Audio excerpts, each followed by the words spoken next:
Manifesto అన్నది ఒక definition ఇచ్చి, మేనిఫెస్టో అన్నది నిజంగా ఒక బైబిల్ అని, ఒక ఖురాన్ అని, ఒక భగవద్గీత అని ఒక డెఫినిషన్ దానికి ఇచ్చి మొట్టమొదటి రోజు నుంచి కూడా కారణాలు చెప్పకుండా, కారణాలు వెతుక్కోకుండా, కారణాలు చెప్పాల్సి వస్తే కనుక మన ప్రభుత్వంలో మనకున్న కష్టాలు బహుశా ఎక్కడ ఎప్పుడు చూసిండం.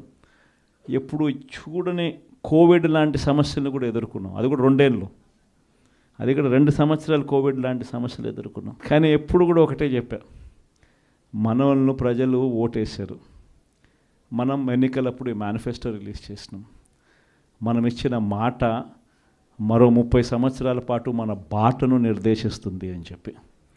అని ఎప్పుడూ కంప్లైంట్ అనేది ఎక్కడ చేయాల. పలానోడు అది చేశాడు, పలానోడు ఇది చేశాడు అని చెప్పి ఎప్పుడు కారణాలు వెతుక్కోలే. పలానా సమస్యలు ఉన్నాయని చెప్పి ఏ పొద్దు కారణం చెప్పాల. ఎప్పుడూ కూడా ముఖాన ఎప్పుడు చిక్కటి చిరునవ్వే చూపించాం.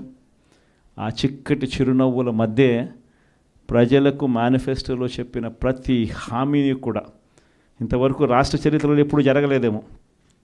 బడ్జెట్ కన్నా ముందే, బడ్జెట్ ప్రవేశపెట్టేటప్పుడే ఒక క్యాలెండర్ రిలీజ్ చేసి, ఆ క్యాలెండర్లో ఇదిగో ఈ నెల ఈ పథకం ఇస్తాం, ఇదిగో ఈ నెల ఈ పథకం ఇస్తాం, ఇదిగో ఈ నెల ఈ పథకం ఇస్తామని చెప్పి పథకాలన్నీ సంవత్సరం పొడుగునా ఏ పథకం ఏ నెలలో ఇస్తామని చెప్పడమే కాకుండా ఆ నెలలో బటన్లు నొక్కి నేరుగా పథకాలు ఇచ్చిన పరిస్థితి బహుశా దేశ చరిత్రలో ఎప్పుడు జరిగింది.